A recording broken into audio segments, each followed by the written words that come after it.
willkommen auf der Austria Comic Con 2024 zu einem ganz besonderen Panel. Wir kennen ihn als Spike aus Buffy und Angel, wir kennen ihn aber auch aus tausenden anderen Sachen und wir uns jetzt mit ihm unterhalten. Ladies and Gentlemen, give a warm Austria Comic Con welcome to James Marsters!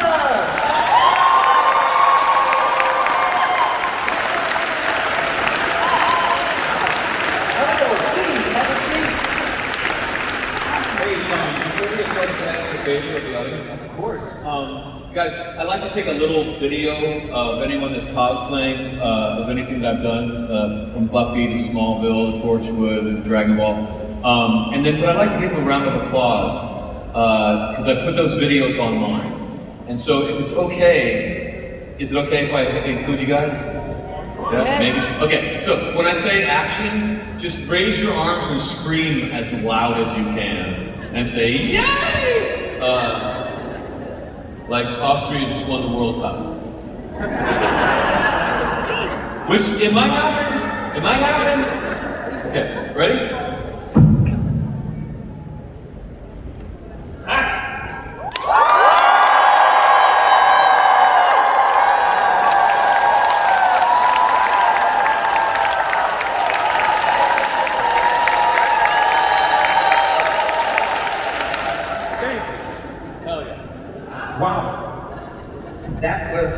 Amazing, but right? Yeah. Okay, I'm all yours, buddy. Yeah. It's so great to finally have you here on this stage at Austria Comic Con, and I think first times are always something very special. Yeah. And I would like to talk to you about another first time that definitely was very special. We go back all the way back to 1987. And I found out that it was your first professional acting role after you moved to Chicago and you played Ferdinand in The Tempest. And I just quote what Wikipedia says about this. It says, in this production he was rolled onto the stage, strapped naked to a wheel. Tell me everything about this. It was art.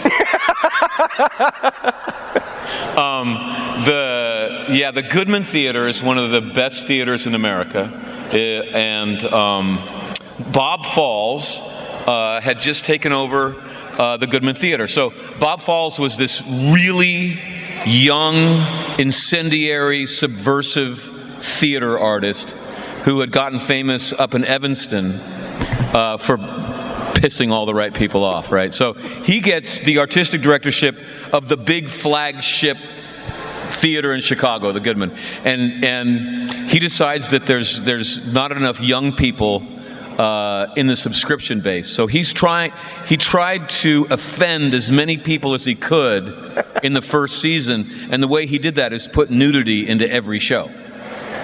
So I was the nude boy for that show. So it was The Tempest, Shakespeare's The Tempest, and I played Ferdinand, who was, like, the play is about Prospero is this wizard, and they're trying to kill him, so he, like, goes off onto this enchanted island to hide out with his daughter so they don't get, murdered. So she gets older, she's a child at first, and she grows up, and she's becoming a woman, but there's no guys on the island for her, to date. So he shipwrecks the prince's ship, which is Ferdinand, so that he can come and maybe they can fall in love. So Ferdinand's supposed to be the perfect man for Miranda.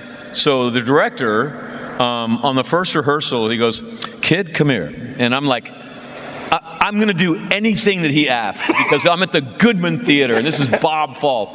And he goes, "I'm thinking of having you naked for this one." I'm like, okay. And he goes, "Yeah, it's going to be like Da Vinci's Perfect Man, and you're going to be strapped to a hoop, and we're going to roll you out. But don't worry, the lighting is going to be very, shadows, and it'll be very tasteful. Don't worry about it." But the lighting director broke his leg in a skiing accident right before we went into the technical rehearsals where you light the show. And so for the first week in front of an audience, it was lit like brighter than this, like a Vegas show. So crazy. And then the the actors who are playing the sprites, who are kind of like fairies, and so they wheel me out, but they're actors, so they're showing me Playboy and Penthouse in front of my face, and I'm chained into the thing, so I can't move, and they're shoving this in front of my face before they wheel me out. And so that was my professional, my first professional acting gig in theater, yeah. Yeah, first times are always special, it seems. Speaking of special first times, there is someone who could be the first person from the audience to ask a question directly for James. Who would like to And you guys can ask me anything that you want. Like, try to offend me. I just showed this is possible. If you try to embarrass me, it's impossible. I'm shameless. I may not answer any question that you ask. I may be like, not that one. But hey, let's find out. Yeah, what's up? You are the bravest person in the audience, by the way. Oh no. I have two questions. The one is, a few years ago, I bought your CDs, your music, and it was my heart and soul. And my ex-girlfriend took them when we broke up and sent me a video trashing them with a hammer. Bitch! And I shocked him. Thank you. Getting a little bit emotional. And it's really hard to get CDs, whatever. Is there something new coming? Are there new music projects? Yeah, there are. We're just not releasing them with CDs.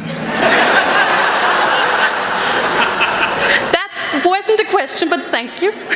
Just wanted to break your heart. Just Thank you. Yeah. So I'm in a band called Ghost of the Robot. I'm aware. And we've.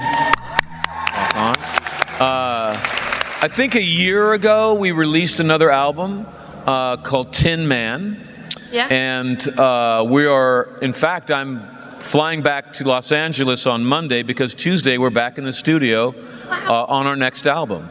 And we've just caught fire with songwriting, and we already have enough for the next album and then one after that, and now we're filling up the next one after that. Like we're just on fire for songwriting. Like for a long time I wasn't writing songs. Like I went through a period where I was writing a lot of songs, and then for some reason it just dropped off. And I thought I might never write a song again. And then suddenly right now it's just like, whoa, another song. So there's going to be. We would like to do one a year, if our schedules can permit it. Yeah. Because I think my two favorite albums that the band has done was the first one, and I thought that was a great album because I produced that album, and as a producer, I am a jerk. I'm horrible. Like, I found, because I used to produce theater too, and I found that if you get really good artists and then deny them time or money, you get their creativity to unlock. If you give them everything that they want, they get lazy. I'm really honest about that. So never treat artists too well.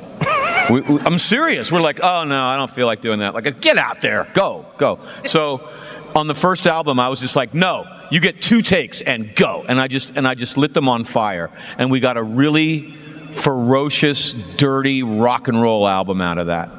And then the next 2 albums were a little too safe. We had too much money, we had too much power, and nobody was pressuring us. Yeah. So then for the last album, I wasn't being a jerk, but we just decided, like, let's just go into the studio and set up all the instruments and just play as a band and give ourselves 3 takes. And we're just going to release the best one. And that's what we did, and I think we got a really good album out of it. So we're going to try to do that again. I can't wait. Right on. And my second question is, the last couple of weeks to prepare for Comic-Con, I listened to, on Audible, the Buffy side story. When I read about it, I was like shaking. I'm like, oh my God, the cast is coming back together, how it's going to work. How did that project come together, and how was the difference between Spike as acting and Spike as voice acting? Good question. Amber Benson, who played Tara on the show, and who is now a very successful writer. She writes novels, she writes television. She's just kind of a power broker in Los Angeles right now. I had done her first movie that she wrote and directed and produced, a movie called Chance. And this was back when we were filming Buffy. And I think that it was one of my favorite films, one of my favorite performances is when she directed me. She was just absolutely fabulous. Like she's a really smart person and a really good artist, and she was just a fabulous director. And so she called me and said, they've given me the keys of the kingdom, man. I'm doing a Buffy thing. I'm like, oh yeah, let's go. Let's totally go, you know? And it was just a love fest to hang out with the cast again and get back into those characters. And it was also really interesting, because I always wanted to see what would happen with Spike after he'd had his soul for a while, you know? Like we knew what he was, we saw him when he was evil. Yeah. We saw him when he had just gotten his soul and he was crazy. And then we saw him with Angel, but he was such a jerk because he hates Angel. So you never know if he's, you know, going to be a decent person with his soul. So I just thought, what would he be like 20 years down the line? And he's still kind of a jerk because he's a punk rocker. He's he's like a human being who's a punk rocker. He's got a good heart. Yeah. He'll be there for you if you need him, but he's going to tell you, you know, he's not going to be polite, you know. So that was absolutely fabulous. And luckily, I've done a lot of books on tape, and I did some audio work with Big Finish to do some Torchwood stuff. So I was used to the difference between film acting and just audible. Yeah. Because in film acting, you're not acting. In film, it's weird. What film wants is for the actors to give themselves a real experience. That you're not trying to express, you're not trying to let anyone in on what you're thinking. You're just trying to give yourself something real to go through so that the camera has a real event to film. Yeah. Because otherwise it's filming something that's false, and a camera is so intimate that it will catch that lie, frankly. Yeah. And then when it's just your voice, and so all of the information that you're trying to convey, or you put everything into your eyes in film. If you put it in your face starts jumping all over the place. It looks totally weird. So it's just the eyes. So in Audible, you have to put all of that information into the voice. And there is a subtle difference. And it is, the line is how not to be cheesy. Because when you're trying to put everything into your voice, you can start sounding like this. You know, I'm Buffy, how you doing, Buffy? You know, so trying to make that leap with Spike, because Spike is very apathetic. He's just like, I don't care. Yeah. No, I don't care. I remember when we were filming Buffy, Xander is bleeding out. He's dying in Buffy's living room, right? Big pool of blood. Yeah. All of the other actors, we're blocking the scene. All of the other actors are gathered around Xander crying. And I'm over in the corner, and I'm like this. Director comes up to me. It's the first episode he's directed. And he's like, dude, I know it's early in the morning, but you're a series regular. He's a series regular. He's dying, James. You got to go over there and care. I'm like, no, I don't care. I don't care. And he's like, what? I'm like, yeah, Buffy, yeah, care about her. Dawn, because she's Buffy's little girl. The mother, yes, but the rest of them, they could die. I don't care. Check with the producers, you know. So yeah, just trying to get that kind of character onto Audible without sounding cheesy was the thing. The trick. Thank you very much. Yeah, my pleasure.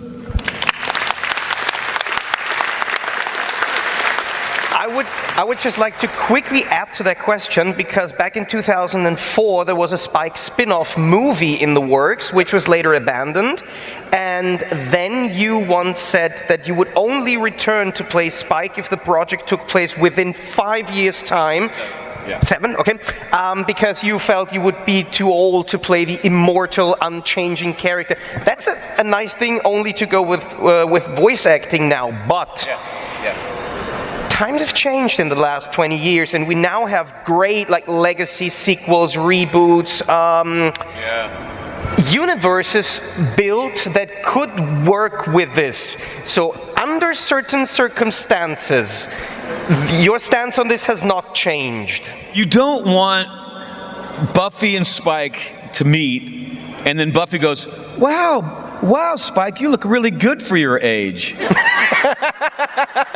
The funny thing is for them to meet again, and Spike looks exactly like he looked before.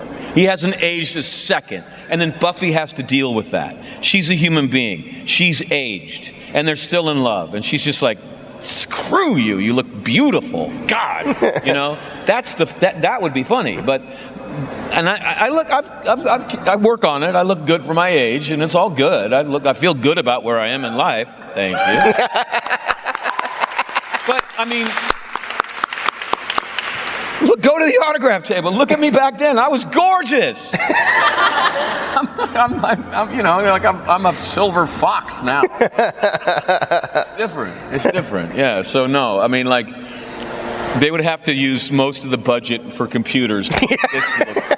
There'd be nothing left for a set. But you still wouldn't do it if they would CGI de-age you. Which works so well on Robert De Niro, by the way. Work well enough. It's just bizarre, man. The only way to do it is if Spike was always in vamp face. And he just for some reason there's like a spell and he just can't get out of vamp face. He's like, I look horrible. I don't like it. That'd be the only way to do it. Yeah. Bitteschön. Oh, hi. So another question on music.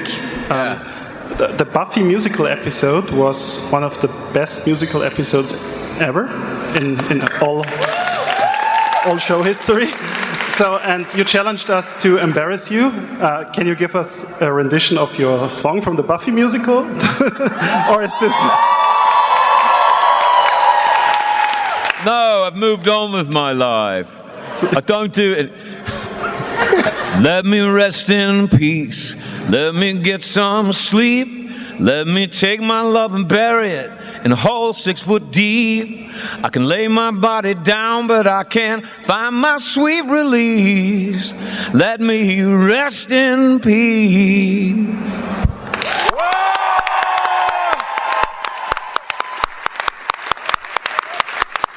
It's so easy to make people happy when you've been on television.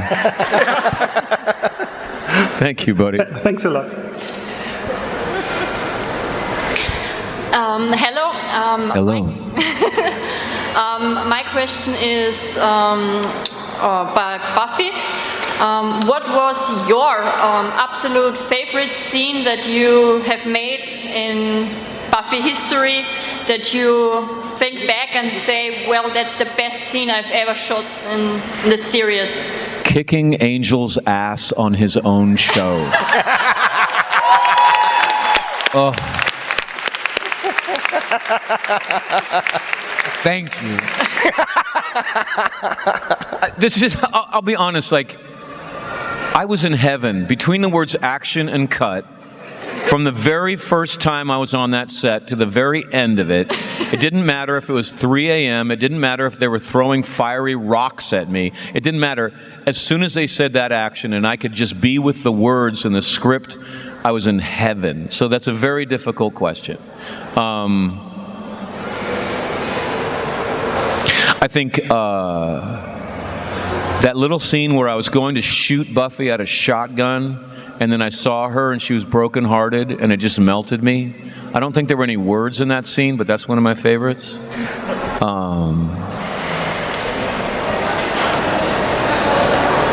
I guess the very end, where she says, I love you, and he says, no you don't, but thanks for saying it. Because I thought that's... I was talking with someone in line about this earlier. That's when I got hope for Spike. That I actually thought he was going to be redeemable. Because I think he was basically saying to Buffy, you can't love me, Buffy. I now have a soul and I see what I was. I was horrible. I was killing people for the fun of it, man. And that's not good. I mean, let's just be honest, that's not really moral, you know. And I am, in fact, beneath you. You're a hero, and I haven't been. But I thought, you know, what he's going to do now is that he's going to go out into the world and learn how to deal with this soul of his. He's going to basically grow up, and as soon as he thinks he's ready for her and he deserves her for real, he's coming back, and they're getting married. They're definitely going to be a couple, you know, and then they're going to fight, you know. But I finally thought, okay, he's going to be okay. Like, because like nobody's perfect.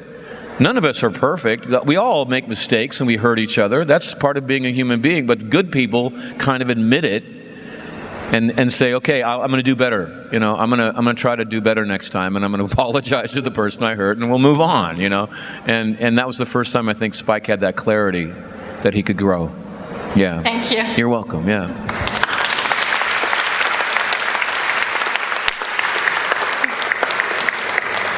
First, hi. Hello. Thank you for playing Spike, because he was a really important character for me growing up, or in my 20s, when Buffy was airing. Not actually a question, but something I wondered after many rewatches, always was, that there might have been a bad running between the writers, how often they can tie Spike up somewhere until you as an actor refuse to do it anymore, and it just never happened. Because the character is tied up at least once every season he's in, but sometimes more often, like towards the end with the first, and with Glory, that was really great scene. So yeah, that was something I was always wondering about, and maybe you know if someone won in the end. That's a really good question, and no one has ever asked me that question before. And that's amazing. I've never thought about that. I did not give any ideas to the writers. I did not give any criticism to the writers.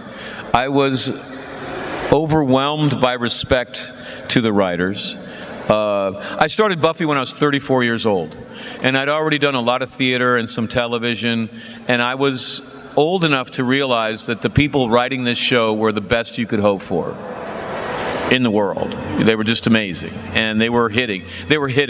You know, not only were they individually great writers, but they were also together, and it was the right combination, and they were just hitting it, you know?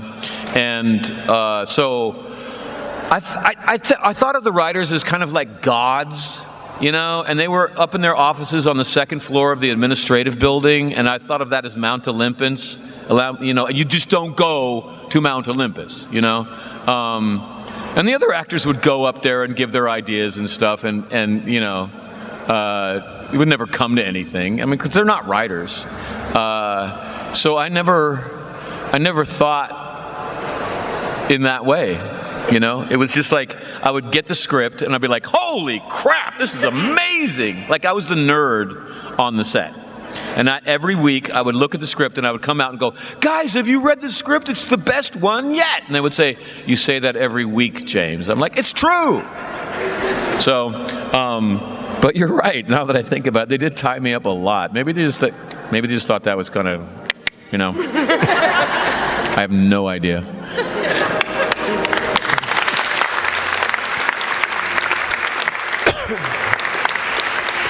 Hi, my question is, when you would write an end for Buffy for the series, what end would you write? Is Buffy with Angel or Buffy with you? No, love. Let me explain it to you. All right. If Buffy and Angel, I don't even like to think about it. If Angel goes evil, he starts ripping people to pieces. Buffy don't like that behavior, so they get into a fight. It don't work, you know? So she's mine. Suck it, Angel. Thank you. So my first question has already been answered. and I had to come up with a second one. Would you return to stage? And how was your experience working at Greenway Court Theatre in 2013? Because that's the place where I had my very first job in 2002. So you worked, I think, on the bells of West 37th or 73rd Street or something like that? I'm sorry, I'm having a hard time hearing you. Yes, me too. Is that where the voice is coming in? Some dinosaurs are on the loose. We have some inexplicable Jurassic Park thing happening. Can you repeat the question? Okay. Yeah. Would you return to stage acting, like to stage? Yeah. And how was your experience working at Greenway Court Theatre in LA in 2013 on the play Bells of West 73rd Street? Because that's where I had my first job at Greenway Court Theatre in 2002. Oh my God. So I'm curious about that. And yeah. I don't know if you've ever answered anything about that. Yeah, no, I never have. It was always my plan to like I'd become a father, like I was a theater actor and I'd become a father, and I was clear that when you choose performing arts, the deal is poverty. And you have to know that going in. You can't go into the performing arts for fame or money or anything. It's got to be the love of doing it, and you have to love it so much that the poverty is worth it, right? And I had like 15 years of extreme poverty. I was about as successful as you can be as an American theater actor. I hit, you know. But I couldn't afford meat. I didn't have any medical insurance. I didn't go to the dentist for 15 years. I had no car, you know. And then I became a father. And I was like, oh no, you know, like, because I decided to be poor and it was okay for me. But then I was watching my son right after he was born, and I recognized this human being didn't make that deal. And you got to go try to make money, Daddy. And that's when I came down to Los Angeles. In a stupid attempt to try to make money. Like, had I known the odds of that actually working, I might have never even tried, because there's a million actors trying to make money in Hollywood. It shouldn't have worked, but it did. So my plan was to make a good chunk of money and then get the heck out of LA before I lost my soul. And then Buffy happened, and my life blew up in a great way. And so when my kids were growing up, I told them, you get the grades, I'll find the money. You go as far as you can. And they took me up on that. And one of them finally got out of school. My son just graduated law school. My daughter is going for a doctorate of mathematics, which is an endless process. And I'm still needing to give money to that. And so I just haven't been able to get back to theater. So I have this fear that by the time I can afford to go back to theater, I'm going to be too old. I'm going to be like, I can't remember the lines, damn it, you know. So we'll see. But I'm so proud of them. It's well worth it. But I would love to go back to theater. That play, the Bells, what was the name of that play again? Bells of West 86th Street. Yeah.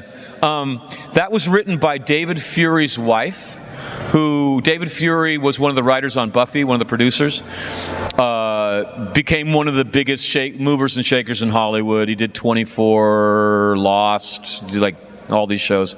And his wife was also a very, very successful television writer, and she wanted to write a play. And the thing is that every author has their own style specific to that author. Like Neil Simon is different than Shakespeare, who is different than Molière, who is different than all of every writer has a certain way that the words are calling out about how to be treated. So this was her first play, and no one knew what her style was yet. So a lot of the rehearsal process was, what is this style? You know, we thought it was kind of like Neil Simon, where you need to be quick with the jokes need to happen fast, It's not like Noel Coward. It doesn't need the sharp corners of Noel Coward because it's more realistic. But we're all trying to figure this out, and it's not working. And no one's laughing, and we are crapping our pants because we know it's supposed to be funny, and it just ain't funny. And at the 11th hour, I think 3 days before we got an audience, it all clicked. And we didn't know why. And we just suddenly, as a group, we got it. And we started getting laughs in rehearsals, and then we got in front of an audience, and the thing exploded, and it was a big hit, and we had to extend the run, and it became like a thing. But right up until the end, man, we thought it was going down in flames. But that's what I love. It's dangerous. Theater is dangerous. Yeah, but I'd love to go back. Yeah. Okay, thank you. Yeah, my pleasure. James, That's why it was warm. I was wondering, why is that warm So you back were there? filming your butt the entire time. That's a strange hobby. I was doing what? You're filming your own butt the entire time. Yeah, totally. Yeah. I'm going to have to totally, erase that. I really hate to be the party pooper, but we have, well, -1 minute left. So I would like to ask the people who are still here with questions, are you here again tomorrow, or is this your only day? Only day here? I'll stop talking so much. Yeah, quick. Quick fire answers so we can hear all the questions. That would be amazing. I think mine is a quick one. So I hope it's still true, but did you know that in social anthropology they told us that Buffy was the most analyzed TV series ever? Did you know that? Yeah, it stands up to scholarly research. Because I think the central theme is the same as Hamlet. It is, the world is not perfect, the world has demons, the world is messed up, life hurts, it's not easy, but don't give up. Don't give up on yourself, and don't give up on the world. And both of those, Hamlet and Buffy, are about a young person who is just old enough to see the world for what it is, which is a fairly painful place. And are you going to give up on it or not? Catcher in the Rye, I'm not sure if you know that novel. It's an American novel about a teenager who does give up. And it's a horrifying novel because I think that he does some horrible things. Buffy decides to try. And that's very powerful. And the way that the writers kept that from being cheesy was to just ask themselves, what's the hardest thing that I had to overcome when I was that age? What's some of the most painful memories I have of being a young person? And what are the things that I don't talk about? What are the things that keep me up at night? What's my dark secret? And then slap fangs, metaphorical fangs on top of my dark secret and tell the entire world.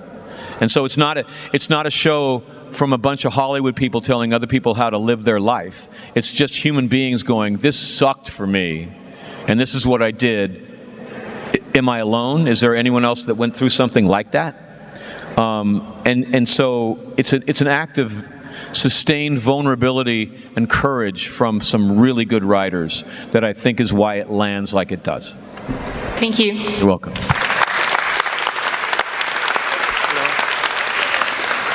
Hello, James. Hey, Spike. Spike number 2. I have a question from the Buffy season 2. How was the collaboration with Juliet Landau, Drusilla? You know, the only reason that I got cast as Spike is because Juliet Landau liked me.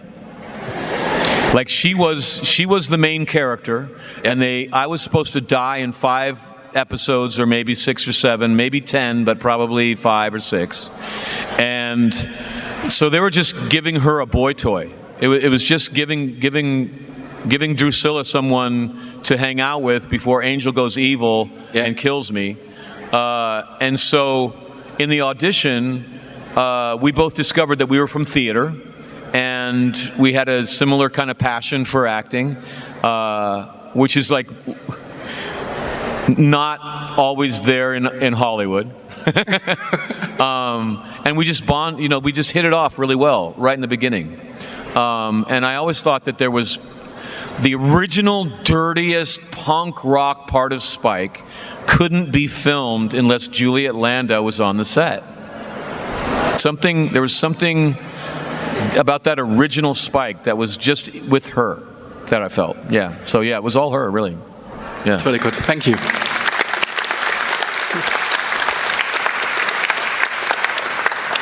Hi. Captain? Yes. My captain, hello. Hi. Hell yeah. And I've got a Torchwood question, because like Captain John Hart is a very interesting character, and what was it like playing a character, like his character is very charged, very, like, it's a sexual character, but also he kind of hates Jack, and how was it playing someone like him? It's so good. Like, they say that the villain is always the nicest guy on the set. Because, I mean, I think the art of being a good human being for me, day to day, is that I don't tell everyone what I'm thinking. You know what I mean? Like, we edit ourselves because I want to give my best part of myself to the world. I don't want the world to have to deal with everything that's going on in here, you know? But when you're, that's what a jerk is. Like, I'm just being honest. You know, how many times do we hear that one? When you play a villain or someone like Captain John, you get to barf out everything that you're thinking. And you just get all the darkness out, and you get paid for it, you know? Whereas the poor people who play heroes, God help them, they have to be nice. Even when the camera rolls, they have to be even nicer than they are otherwise. And like, oh my God, I would never want that. And so I just had an absolute blast, and I got to work with John Barrowman, who is one of my favorite human beings on planet Earth. He's absolutely fabulous. He used the power that he had on the set to make sure that everybody else was comfortable at all times. He was amazing. Thank you. Thank you. Thank you all so much for joining us for this amazing panel, but an especially big thank you to the amazing James Masters! Guys, you were fabulous. Love you all. I'll see you later. Thank you.